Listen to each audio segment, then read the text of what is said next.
Варненският окръжен съд остави в ареста задържания 35-годишен служител на икономическа полиция в областната дирекция на МВР в града и 43-годишния му помагач, обвинени в получаване на подкуп, съобщиха от съда. Деянието е извършено в условията на продължавано престъпление.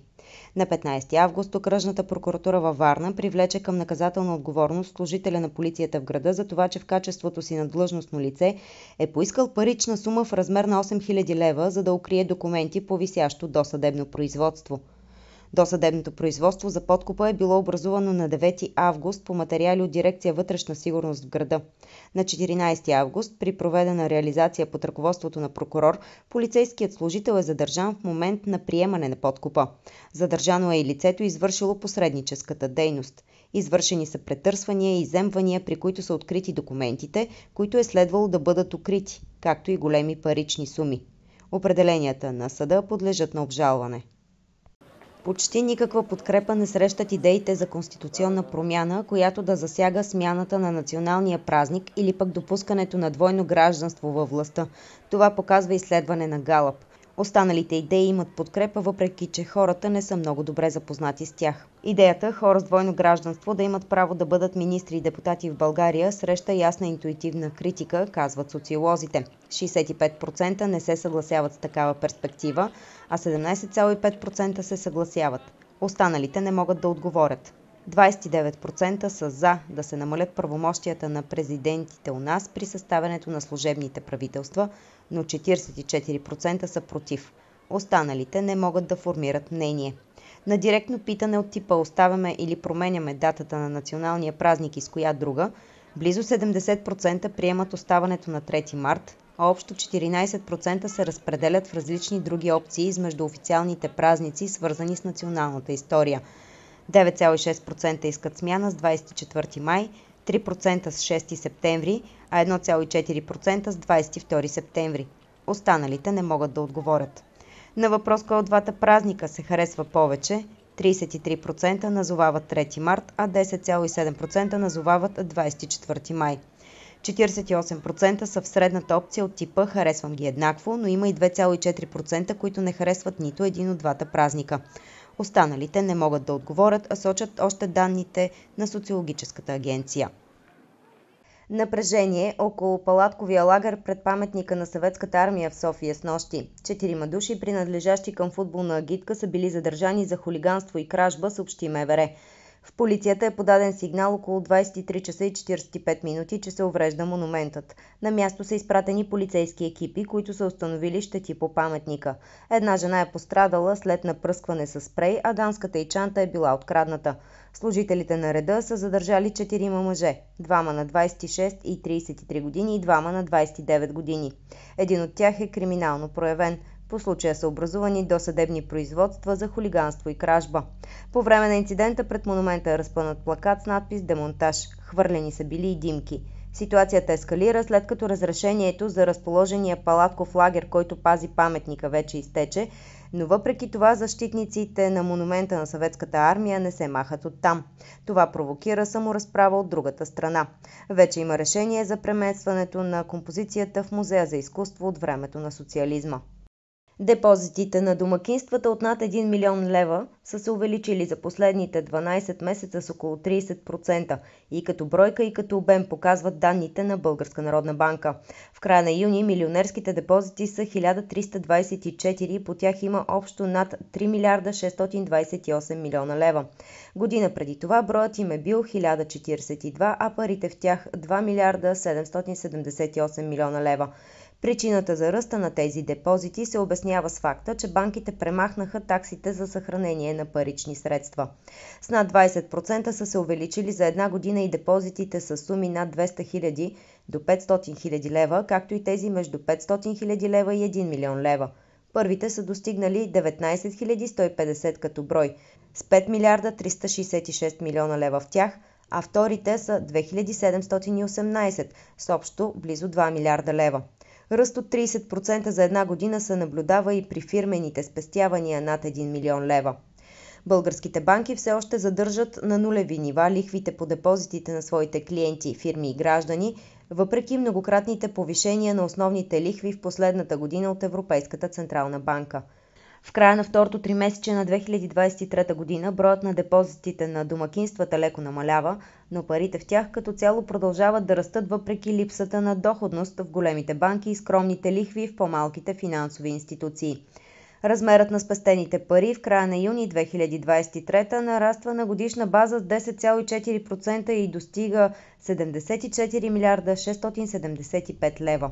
Преобладават депозитите между 50 и 100 хиляди лева, като делът им е 18%. С висок дял са и спестяванията на суми между 100 и 200 хиляди лева. Техният процент е 17% от всички депозити на домакинствата. Депозитите с суми над 1 милион лева вече са почти 5% от всички депозити на домакинствата. Световната здравна организация и Съединените щати наблюдават нов вариант на коронавируса SARS-CoV-2. Потенциалното значение на многобройните мутации за сега е неизвестно. СЗО реши да класифицира новият вариант BA.2.8.6 в категорията под наблюдение. Причината за това е големият брой мутации на спайк гена, пише в епидемиологичния бюлетин на СЗО, който беше разпространен скоро. Спайк протеинът придава шиповидния вид на вируса и позволява на SARS-CoV-2 да навлезе в клетките. За сега този нов вариант е установен в Израел, Дания и Съединените щати. В щатите центровете за контрол и превенция на болестите обявиха в социалните мрежи, че наблюдават варианта. Според Световната здравна организация са обявени 4 секвенции на този вариант без епидемиологична връзка помежду им. Потенциалният ефект на мутациите BA.2.8.6 за сега е неизвестен. Подчертава се колко е важно наблюдението да продължи и да се сигнализират компетентните органи, за да има ясна визия за пандемията от COVID-19. Въпреки че от началото на май Световната здравна организация не разглежда пандемията като извънредна ситуация, вирусът продължава да се разпространява във всички държави, продължава да убива и продължава да се променя, каза генералният директор Тедрос Аданом Гебрейесус. Според епидемиологичния бюлетин на СЗО от 17 юли до 13 август тази година са регистрирани повече от 1 400 000 нови случая на COVID-19 и повече от 2300 починали. Данните показват 63% увеличение на броя на инфектираните и 56% намаление на броя на смъртните случаи в сравнение с предходния 28-дневен период. Реалният брой на инфекциите и броят на починалите вероятно е много по-голям, уточняват още от СЗО. Здравейте, госпожо Манолова. Елате само да ви попитаме един кратък въпрос. Ще има официален брифинг. Добре, все пак да ви попитаме. Има заповед на Столична община, надпис с паметника на Съветската армия да бъде премахнат. Защо не се спазват законите в България? Не съм видяла подобна заповед. Искате да я покажа? Да, покажете ми я. Вие да не сте на работа при Фандъкова. Да не сте агент от паметника на Съветската армия, трябва да бъдат премахнати. кметица, на която изтича последния. Ама нали знаете, че Общинския съвет няма никакви правомощия да го премахва и да взима такива решения, защото паметника не е техник. Не искате ли на това място да има един голям български паметник? Това е нищожна заповед, Не искате ли на това място която да е има един голям издадена от български паметник? страхливци. Защо трябва тук да бъде и вие сте паметника слуги на в момента на страхливци. червената окупационна Защо не армия? направите някъде другаде паметник? Гледайте тук колко много място има да направите огромни паметници. Защо трябва да е точно този паметник да се разруши, за да се построи друг? Не, това е монумент. Това е паметник. Монумент. Паметник на Съветската армия. 27 милиона Господине, души. вижте, вземете, прочетете една книга, вземете се образовайте малко. Късно му е вече. Не, момчето още е младо, вижда се, че няма още Да, но е избрал да е слуга на Столична община и на десницата. Ами, идвате и носите техни документи. На кой съм слуга? Вие носите заповеди на нищожни заповеди. На Столична община, на Фандъкова. Ами на кого? Да кажете подобно нещо? Ами да, вие вадите документи, които вади Столична общински трябва да се съвет. уважава това, което е Тази заповед е нищожна. Ако прочетете някой друг закон, когато естествено, че не. Нищожна е. А кое трябва да се чуе? Нищожна е. Кое трябва да се чуе? А вижте, айде. Кое трябва да се чуе? Моля ви си, имаме пресконференция. Имаме, добре, включете се към вашите... Не ме е страх. Вижте вашите колеги тук. Защо ме пипате? Не мога да ви позволя. Вие, кой сте вие? Аз съм Пело Кръстев, репортер на телевизия. Станете, господин Пело, ето тук. Малко разстояние от човека, който... Защото сте много сте близко. Как да нямам право? Вие нямате право да седите толкова близко до мене. Бутате микрофона в лицето му. Заповядайте, направете, вижте, една крачка. Вижте, не ми е удобно. Не ми е удобно. Една крачка направете. Направете една крачка от мене. Какво е това нещо? Направете една Как можете да крачка. ме бутате? Да ви бутам. Как можете да ме бутате? Вие да не сте направени от захар. Аз ви бутам. Бутате ме. Вие се бутате в мене, вижте на какво разстояние сте. Направете една крачка, отстъпете. Сега ще извикам полицията. На кой са тия? Вие сте слуга и казах махнете се, не се... Махнете се, не се... Отдръпнете се на разстояние от мене. Отдръпни се, бе, момче. Отдръпнете се от мене, не се бутайте. Напротив, махнете се от тука. Да, пречите ми. Пречите ми, да. Махнете се. Или искате... Добре, ще викна полицията. Аз извиках. Елате, да. Извикайте каквото искате. На фашиста Валери Симеонов той ни плаща. Как фашиста Валери Симеонов? Чист фашист. Какъв фашист? Чист фашист. Абсолютен фашист Валери Симеонов. Защо ме бутат тези хора? Имаме пресконференция, господина, вижте. Ми нарушава личното пространство. Бутат ме. Бутат ме тези хора. Какво правиш ти тук при нас? Какво правя тук при вас? Изразявам ви инициативата. Много хубава инициатива. Айде, мръдни се. Защо ме псува този човек? Казах да се мръднеш настрани. Изобщо не те псувам. Казах, мръдни се настрани. Ето сега вие ме следвате. Тази жена ме преследва. Да, не, отстранете този невнятен младеж. Този слуга. На кой съм слуга? На кой съм слуга? На фашисти. На кой съм слуга? Каква кафявата чума? Защо обиждате? Да сте ме чули мен да обиждам? Въобще не, казвам ви, вие сте мен да обиждам? фашизма, то е описан. Чухте ли ме аз да... Това не е обида, аз ви казвам какъв сте реално. Ще отстраните ли този слуга на фашизоидни елементи? Махнете се. Трябва да ме отрази. Утре ваше въгаза. Ама защо? Вие ми пречите да си върша работата. Аз съм журналист. Моля ви се. Моля ви се. Моля ви се. Вие ми сами пречите. Вие ми пречите. Дайте да предизвиквате конфронтация. Каква конфронтация? Моля ви се. Мръднете се от тук. Значи изгонете и другите журналисти тогава. Значи не е журналист. Значи не е журналист. Каква ми е журналистическа така? Аз съм на публично място. Окей, ние имаме пресконференция. Направете си пресконференция във вашата централата. Ще отстраните ли този човек, който не е журналист? Аз съм на публично място, мога да снимам. Бутаме. Вие ме бутате, не виждате ли какво правите? Вие ме бутате. А вие защо идвате тук да провокирате? Законите в България не се спазват. Кои закони не се спазват? Я застанете тук при другите журналисти. Вие журналист ли сте? Чайте, не ме удрейте. Моля се, вижте как той му удари ме. Значи, вижте, тук ще му удари по ръката човека. Моля ви се, става конфронтация, прекалено напрежение създава това момче. Това е тяхно пространство. Той ме удари преди малко по ръката. Не съм на публично място. Не съм нахул нито в тяхната централа, нито някъде другаде. Има пресконференция. Да, имаме. И аз съм дошъл да я отразя. Вие не сте журналист. Вие не сте журналист. Вие не сте човек. Вие не сте журналист. Аз мога да твърда всеки неща. Ами дай си карта. Вие комунист ли сте? Покажете си карта. Вие комунист ли сте? Русофил ли сте? Вие русофил ли сте? Моля ви, не настъпвайте. Използвате... Фашизоидни слуги не отговарям. Защо ме... Какво е това нещо? Ма ти се навираш у мене. Това нещо? Какво е това? Моля ви се. Моля ви се. Ще стане проблем с този... Защо? Защо вие? Ще го махнете ли? Защо? Защо? Вие ми...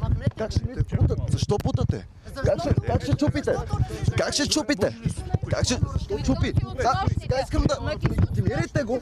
Легитимирайте човека, който щупи частна собственост на телевизия СКАТ. Защо? Искам да подам жалба срещу този човек. Искам да подам. Моля ви се. Не дайте. Предавате сила, моля ви се. Моля ви се. Защо ме... Моля ви, удрате ме. Удрате ме и ме влачите. Удрате и ме влачите. Там е моя собственост. Искам да ми го донесете това. Добре, ще го вземе. Моля ви, чупиха микрофона. Така, изчакайте тук. Има ли звук? Какъв е този човек? Вие защо седите по този начин? Аз искам да питам колегите журналисти. Моля да седите по този начин и да не защитавате ваш колега. Можете ли? Защо седите по този начин и не защитавате вашия колега? Защо?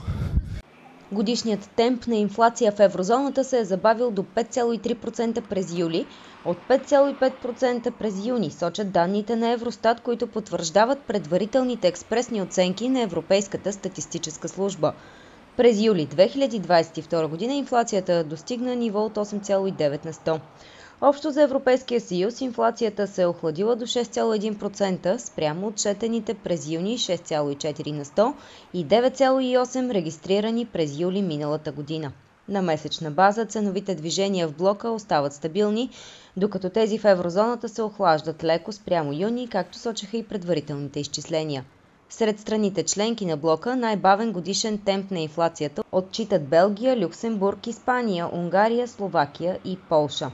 През юли основният възходящ инфлационен тласък в еврозоната идва от сектора на услугите, където се наблюдава ускорение на ценовия ръст от 2,47% пункта, следван от сектора на храните, алкохола и цигарите с плюс 2,2% пункта и индустрията на стоките с изключение на енергията, където се отчита ръст с 1,2%. Инфлацията в енергетиката в еврозоната междувременно се забавя с 0,62 пункта. Инфлацията в България се ускорява през юли до 7,8%, след като месец по-рано тя достигна темп от 7,5 на 100, показва още хармонизираният индекс на потребителските цени на Евростат.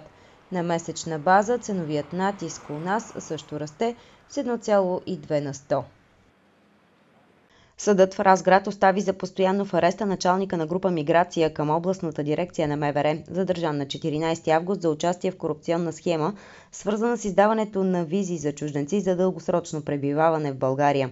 Други трима обвиняеми с различни мерки за неотклонение, задържане под стража, подписка и домашен арест, съобщиха от окръжния съд. Според първото обвинение в качеството си на полицейски орган, началник на група миграция при ОД на МВР Разград, в условията на продължавано престъпление, той поискал и приел дар, за да не извърши действие по служба, проверка по реда на Закона за чужденците в Република България и Правилника за прилагане на Закона на лицата, кандидатстващи за дългосрочно пребиваване и получаване на виза тип Д. За извършеното престъпление, поискан и получен дар, се предвижда наказание от 3 до 10 години лишаване от свобода, глоба до 20 000 лева и лишаване от права. На същия му е повдигнато и второ обвинение, че е придобил и държал незаконно боеприпаси. Наказателният кодекс предвижда наказание лишаване от свобода от 2 до 8 години по това обвинение. На тримата посредници, двама мъже и 59-годишна жена, са повдигнати обвинения, че от неустановена дата на февруари тази година до 14 август в Разград, в условията на продължавано престъпление, предложили и дали подкуп на полицейски орган, началника на група миграция при ОД на МВР Разград, за да не извърши действие по служби, необходимите проверки на лицата за дългосрочно пребиваване и получаване на виза тип Д. За извършеното престъпление наказателният кодекс предвижда наказание до 10 години лишаване от свобода и глоба до 15 000 лева. На поне 100 души е била издадена такава виза, без да им се правят проверки за адрес и происход. Според прокуратурата това е отворило вратата за влизането на престъпен контингент в България и в Европа. До разследването се стигна, след като служител на ДАНС видял, че полицейския шеф идва с скъп велосипед на работа. Убийството на Алексей Петров не трябва да се смесва с приемането на България в Шенген, което има своя траектория и ясни правила. Така говорителката на комисията Анита Хипер отговори на въпрос как този случай ще повлияе върху присъединяването на страната ни към пространството за свободно движение. За сега вето налагат две страни членки – Нидерландия и Австрия. Нидерландия посочва като мотив организираната престъпност и корупцията у нас. Хипер припомня, че позицията на Европейската комисия от дълго време е непроменена. От 12 години те твърдят, че България и Румъния са готови за Шенген, подчертава тя. И изрази очакване тази година Съветът на Европейския съюз да вземе решение, с което двете страни да станат негови пълноправни членки.